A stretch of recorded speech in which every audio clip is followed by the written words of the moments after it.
Ambiance préélectorale quelque peu grisée au Bénin, la période est propice pour aller à la manipulation des jeunes gens.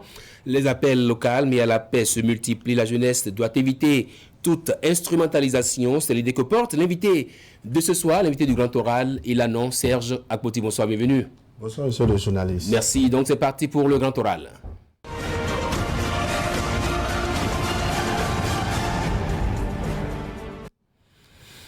L'invité Serge Akpoti, les jeunes acteurs politiques. Justement, j'ai envie de vous demander pourquoi la jeunesse béninoise se laisse-t-elle instrumentaliser par des acteurs politiques? La jeunesse se laisse évidemment passer les désœuvrés parce qu'il y a beaucoup de jeunes qui ne veulent pas se prendre en charge, excusez-moi le terme. Plus il y a des opportunités et les gens, excusez-moi une fois encore, ça donne à la facilité, ce qui n'est pas bien. Et on pense qu'il faut forcément venir à la politique pour s'enrichir. On pense que c'est en politique qu'il y a une manne et au lieu de travailler, au lieu de vraiment se donner de la peine pour se construire, on pense que tout est rose en politique et qu'il faille faire les murs, raser les murs des politiciens pour forcément arrondir ou devenir riche. Si vous permettez, je vais demander à la diffusion à la régie de nous préparer cet extrait des émigrants qui disent non à toute manipulation. On prépare l'interview pendant que nous sommes en train de parler. Justement, cette jeunesse qui se laisse instrumentaliser, est-ce que vous pensez que c'est des jeunesses vraiment qui ont une certaine conviction ou c'est juste des jeunes gens qu'on manipule pour des fribandes, pour de petits sous? Non, ce sont des gens qui n'ont pas de conviction. Parce que si on doit réellement aller en politique avec conviction, on ne doit pas suivre quelqu'un. On ne doit pas rester derrière forcément un acteur politique et c'est-à-dire lui tenir le sac. Non. On va en politique pour diriger la cité. On va en politique pour gérer l'État. On va en politique pour vraiment faire ses preuves. Vous allez en politique parce qu'à un moment donné, peut-être que vous estimez que vous avez le bagage, vous estimez que les choses se font plus ou moins mal et que vous avez cette conviction-là d'aller corriger. Quand c'est comme ça, c'est bien.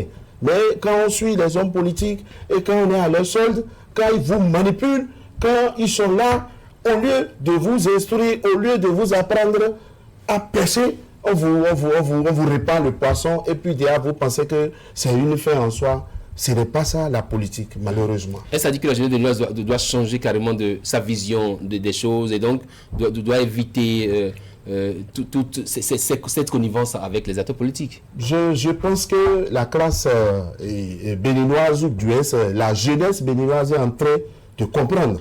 Ah, vous avez fait ce constat-là, que la jeunesse béninoise comprend un peu ce qui se passe? Évidemment, on dit que les meilleurs exemples se donnent sur soi.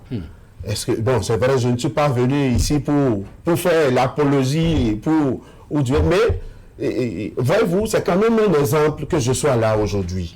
C'est quand même un exemple, ça veut dire que je puisse travailler seul, que je puisse m'effrayer moi-même ce chemin-là, sans forcément passer par les couloirs d'un politicien, sans seulement faire les tapages derrière un politicien.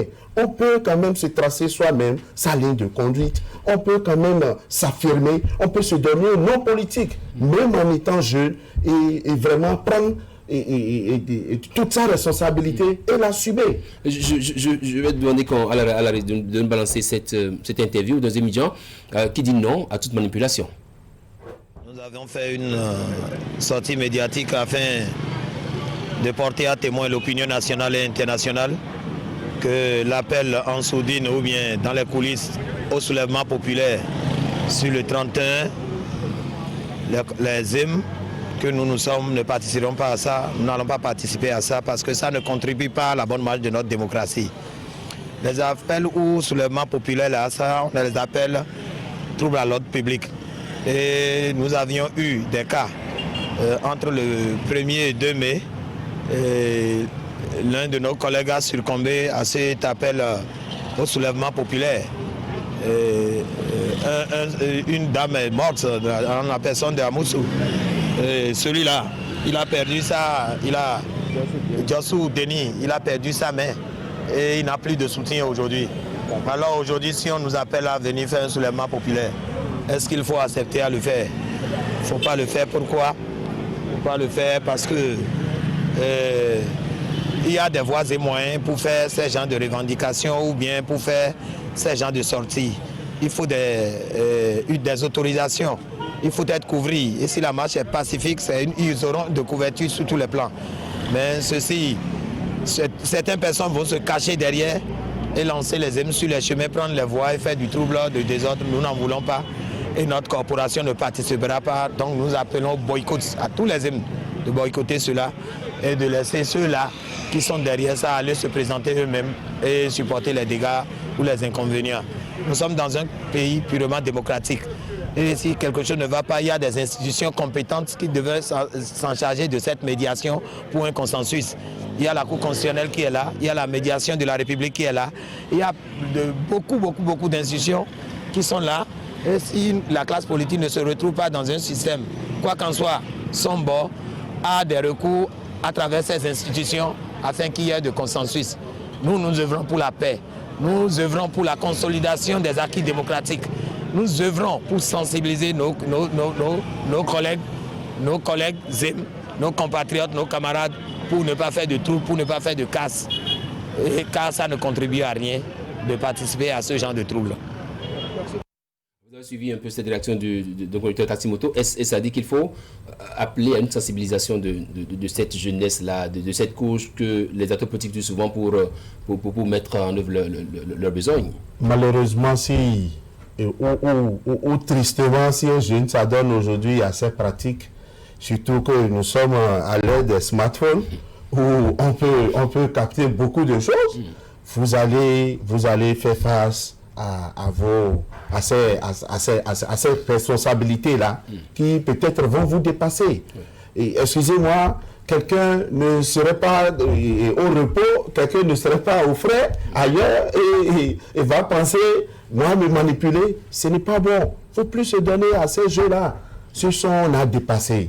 Aujourd'hui, il faut vraiment, même s'il y a revendication, il faut le faire dans les règles de l'art. Il faut réellement le faire avec toute la précaution requise, mais ne plus se donner, ne plus se jeter dans les rues et avec des casques, on va vous filmer et vous serez face à vos responsabilités. Dans l'élément, celui qui a l'intervenant l'a souligné, malheureusement. Ceux qui ont perdu leur vie aujourd'hui, ils ont perdu leur vie. Et c'est triste. Même si on ne va pas indexer SY, je pense les instigateurs aujourd'hui vivent. Et eux, ils continuent avec leur famille. Mais ceux-là, ils ont perdu leur vie. Malheureusement, si on n'est plus à cela, ne vous laissez plus du tout manipuler. Faites les choses avec en toute responsabilité. Et même si vous trouvez, même si on doit aujourd'hui critiquer, nous avons besoin des trucs pour construire ce pays-là. Voilà. Justement, qu'est-ce qui dérange la candidature de Patrice Talon? Est-ce qu'elle devrait déranger cette candidature-là? Personnellement, je ne pense pas. Parce que si la loi autorise le chef de l'État à se représenter, certains vont évoquer et l'annonce d'un mandat unique. Il l'a fait sur conviction personnelle, à ce que je sache. Il a fait sur conviction personnelle. Et si le chef de l'État se voit également en mesure de continuer, je vous dis, une fois encore, c'est un avis personnel. Peut-être que les uns et les autres vont trouver à dire, mais moi, je dis, il n'y a pas de débat à ce niveau. Si le monsieur trouve qu'il a la capacité, s'il a vraiment ses facultés pour diriger ce qu'il a entamé, moi, je n'y vois pas du tout d'inconvénient. Surtout que c'est légal. Surtout que la loi l'autorise à le faire. Si, sur conviction personnelle, je décide de faire à un moment donné mieux, excusez-moi, on dit tout change, tout évolue. Je ne vais pas finir. Donc, si le monsieur, entre-temps, a constaté que les choses ont évolué, il n'y a pas sujet à débattre à ce niveau. Est-ce que la jeunesse politique, un peu, pour prendre votre exemple, vous qui avez eu la chance de présider un peu certaines réunions de haut niveau au sein de votre formation politique, dites-nous, est-ce que la jeunesse ne doit pas aujourd'hui changer de manière de voir les choses? Forcément, la jeunesse doit changer. Je vous dis, la jeunesse doit aujourd'hui travailler à s'affirmer. La jeunesse, ça ne sert à rien de suivre, ça ne sert à rien de bousculer quand on n'est pas en mesure de mieux faire. Je l'ai déjà dit, je l'ai répété sur ce plateau. C'est un challenge aujourd'hui pour la jeunesse de mieux faire. Quand vous trouvez que ça ne va pas et quand on vous donne l'opportunité, faites mieux. Si vous n'avez pas la possibilité de mieux faire, je ne sais pas, ça ne sert à rien de critiquer. Aujourd'hui, la jeunesse doit prendre sa responsabilité. Dans les moindres détails, quel que soit ce qu'on vous confie, faites-le bien. Et là, vous pouvez maintenant gagner, c'est-à-dire gagner la confiance de vos aînés, de nos aînés. Et comme ça, nous allons grandir. Mais vouloir tout obtenir du jour au lendemain, ce n'est pas facile. Vous venez de l'évoquer. Ce n'est pas du tout facile.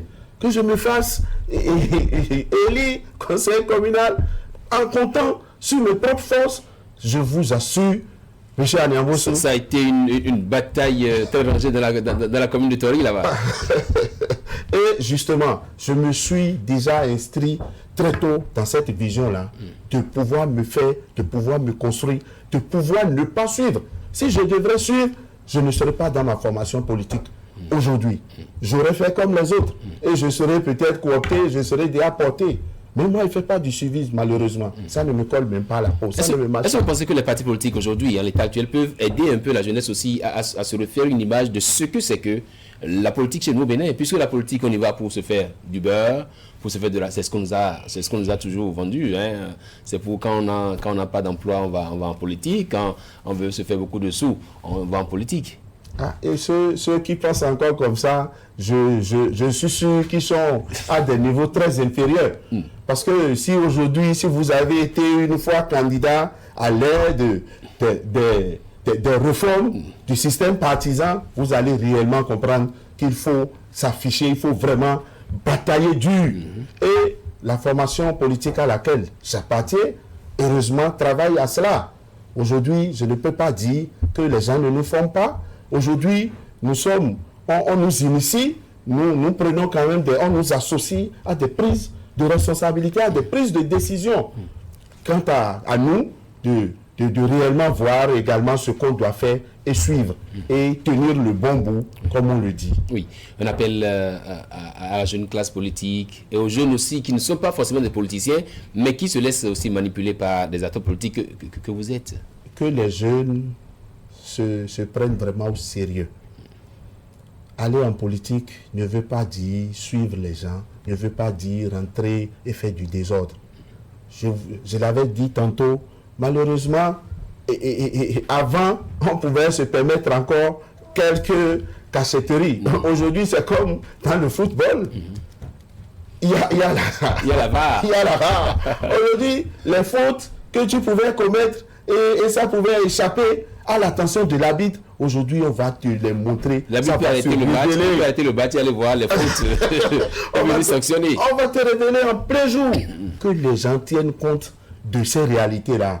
Si quelqu'un se jette, si quelqu'un se laisse manipuler sans conviction, il va en faire les frais, malheureusement. Nous ne pouvons qu'exhorter les jeunes à la prise de conscience. Oui. C'est vrai, à des moments donnés, on trouve à dire, on trouve à redire. Ça là, c'est inhérent à la vie. Est-ce que vous voyez? Mais ce n'est pas dans du bruit, ce n'est pas dans le désordre qu'on peut parler, ou du moins, on peut s'adresser aux autorités de la République. On peut le faire posément, en toute sagesse, en toute honnêteté, et le faire et avoir gain de cause en plus. Pour preuve, on a quand même vu, le chef de l'État a multiplié les rencontres. Il a multiplié les rencontres et, bon, dans la mesure du possible, il est en train de satisfaire. On ne peut pas tout faire en un jour. Il faut bien commencer et achever quelque part. Donc, c'est avec la patience, on ne peut que les exhorter à la patience et au calme, et en ayant vraiment la tête sur les épaules. Si, je le dis une phrase encore, si vous vous laissez conduire, si vous vous laissez empaler par quelqu'un qui est tout peinard chez lui, ça, vraiment, vous allez faire les frais. Vous êtes sur le plateau, acteur communal, vous êtes de Tori. Comment ça se passe dans la ville, là-bas, dans la commune de Tori? L'ambiance au sein des conseillers, les chantiers, ça s'ouvre ou pour le moment, ça ne va pas encore? Bon. Parlez-nous un peu de vous maintenant, de votre commune. Tori, je vais dire la vie générale qui se dégage, ça va. Le conseil communal actuel a vraiment à cœur de mieux faire les choses. Parce que nous sommes là aujourd'hui et nous devons, n'est-ce pas, de réussir forcément, de mieux faire que par le passé. Ça ne voudrait pas dire que ceux qui sont passés avant nous n'ont rien fait. Je n'ai jamais dit ça. Maintenant, il est un peu tôt également parce que malheureusement, moi je suis de la minorité, donc on me cache beaucoup de choses, je peux le dire, ça c'est vrai, et on t'associe à ce qu'on veut, parce que la loi leur permet cela, ils ont leur couvent, je suis là, je suis là tranquille, je les observe. Au moment venu, on va voir, mais qu'ils comprennent également que même notre silence là, ce n'est pas qu'on n'a rien à dire, on a beaucoup à dire. Merci à vous, Serge Apoti. Je rappelle que vous êtes acteur politique, membre du conseil communal de Tori. Merci d'être passé. Tout de suite, on va se déplacer à Estegava pour ActuWeb.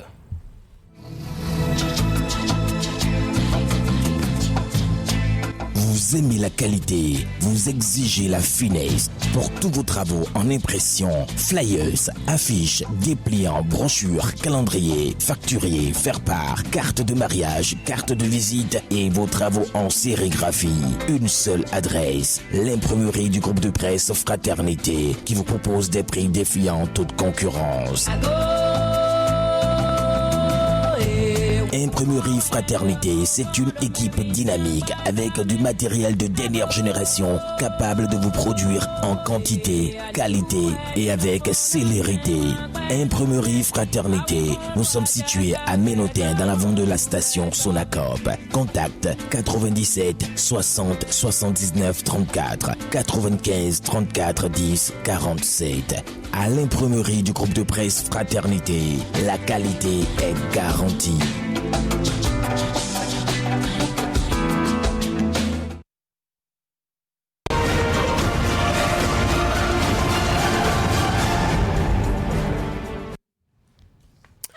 Retour plateau donc, et quand des journalistes déjouent un braquage, ça ne passe pas inaperçu. Bonsoir Esther Gava. Bonsoir. Les journalistes, c'est quoi? Comment ils ont réussi à déjouer un braquage? Dites-moi. En désarmant les présumés braqueurs. Avec quoi? Avec la caméra ou avec... Comment ça a été fait? Sûrement à la force de leurs bras. Waouh! Ah mais là c'est bon. On va suivre l'information rapidement avec les commentaires qui ont suivi. On y va. Alors, Bénin, un braquage déjoué par deux journalistes à Parakou. C'est le site Bénin Web TV qui a sorti l'information. Deux journalistes de la station régionale de Parakou de l'OETB ont déjoué un braquage dans la nuit du vendredi 23 octobre 2020. Non loin du siège du média, ils ont réagi suite au cri du cœur des victimes. Wow.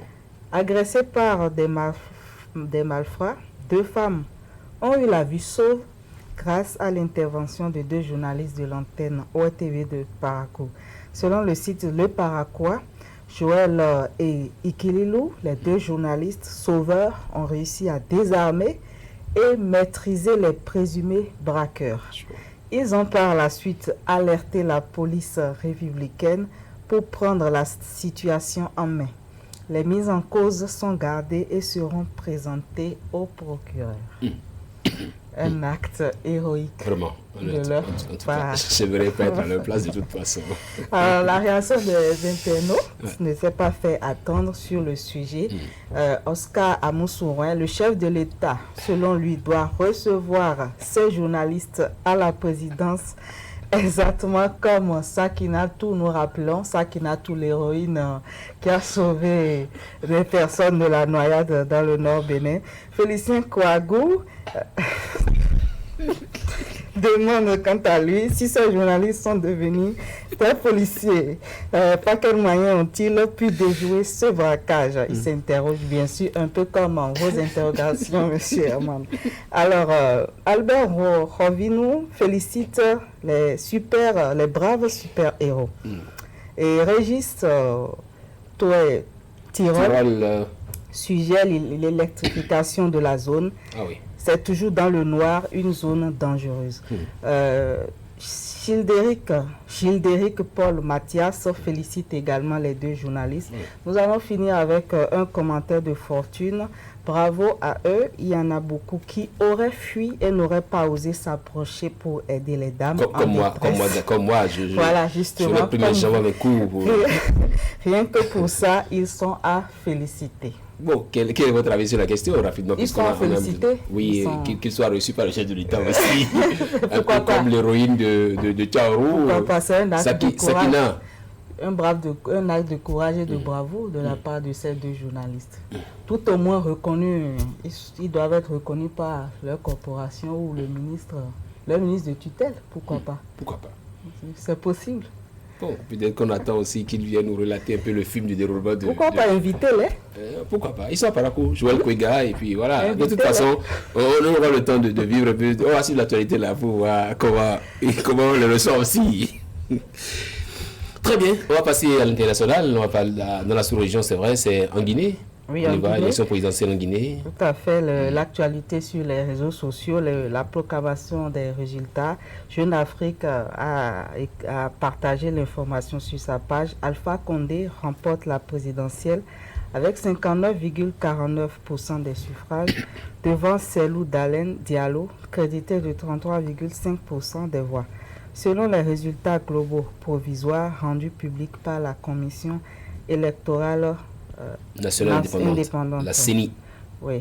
Alpha Condé remporte la présidentielle avec, on l'a dit tout à l'heure, 59,49% des suffrages, devant Cellou Dalein Diallo, crédité de 33,5% des voix, selon les résultats globaux provisoires.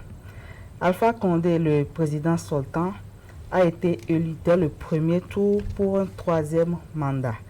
Un coup KO qui vient d'être annoncé à l'issue d'une semaine extrêmement tendue en Guinée. La réaction des internautes, et à la fin votre réaction aussi, hein, en tant que femmes sont toutes appelées un peu au calme en Guinée là-bas. On y va, les commentaires. Hassan Sanogo, je me demande à quoi a servi l'introduction de cette démocratie en Afrique. Le parti unique valait mieux que ces mascarades mortifères.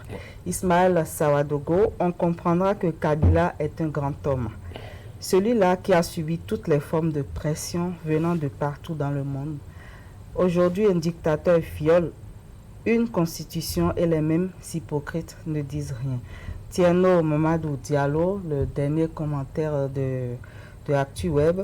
Ce qui est triste aujourd'hui, ce sont les tueries, les viols et la destruction des biens de la communauté Peul par des hommes en uniforme. Très bien. Le commentaire maintenant de Esther Gava par rapport à cette actualité en Guinée. On espère que le calme va revenir en Guinée et ils vont pouvoir former un gouvernement d'union nationale pour continuer le développement de leur pays. Merci. On espère pour un pays voisin à eux, la Côte d'Ivoire. Parole de femme. Et ce que femme veut. Dieu veut. Bon, voilà. Merci beaucoup à vous, Esther Gava. Merci. C'était donc ActuWeb. C'est 90 minutes au Bénin qui s'achève ainsi. Merci de nous avoir suivis. À mercredi.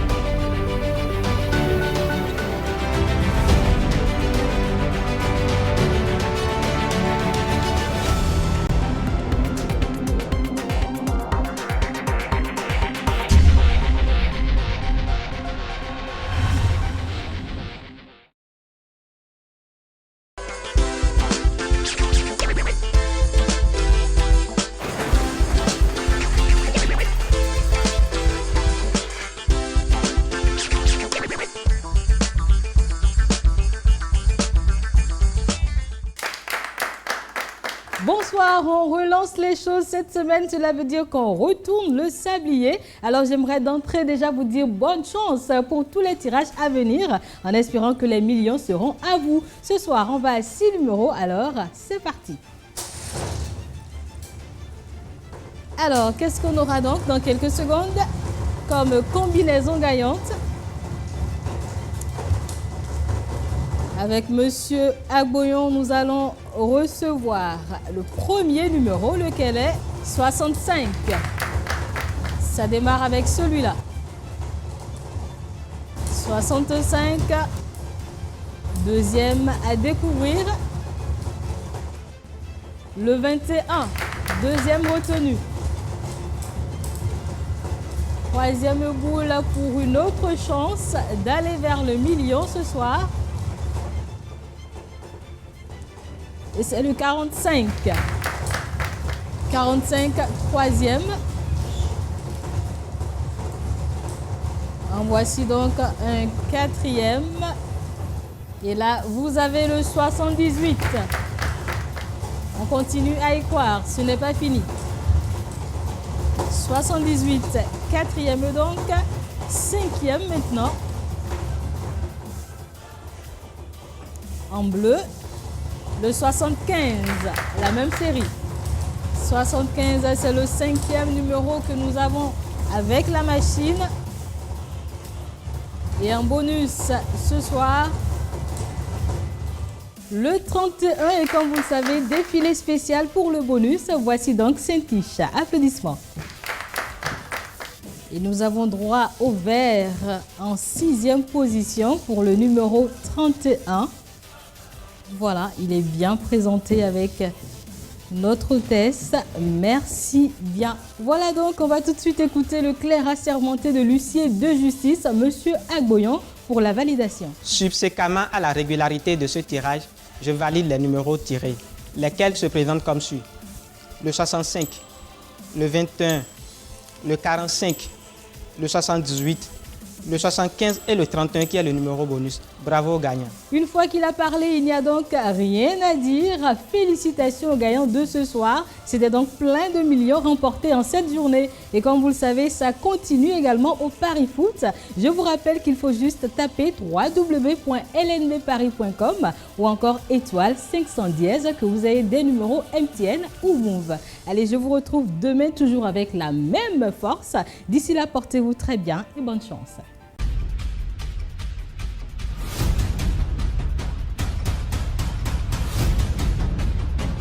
Je suis un passionné. Je suis une passionnée. Yes! Je suis un passionné. Restez connectés.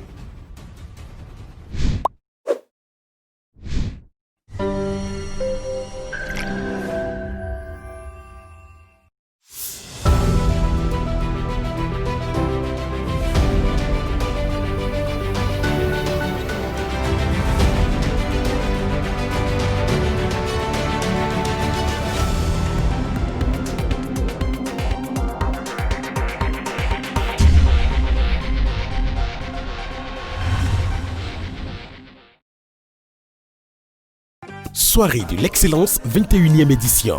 Étudiants, parents et amis, la Haute École de Commerce et de Management perpétue la tradition de l'excellence. L'édition 2020 de la Soirée de l'excellence sera célébrée le samedi 31 octobre 2020 à partir de 17h précises de manière particulière pour respecter les gestes barrières. Les manifestations se dérouleront simultanément sur les campus HECM de Parakou et de Boïkan pour les lauréats de ces deux villes et au Palais de la Gratitude à Calavizopa, voie Pavé-Sidé Arcanville pour ceux de Cotonou, Porto Novo et Abomey-Calavi. Artistes invités, Chef Cyr, Nelly et Zeynab. Vivez les moments forts de cette célébration en direct sur notre page Facebook HECM officielle et sur notre chaîne YouTube. Au programme, remise de diplômes, remise de prix d'excellence, prestation de serment des nouveaux enseignants permanents. HECM, le travail transforme l'excellence en habitude. Ensemble, respectons les gestes barrières.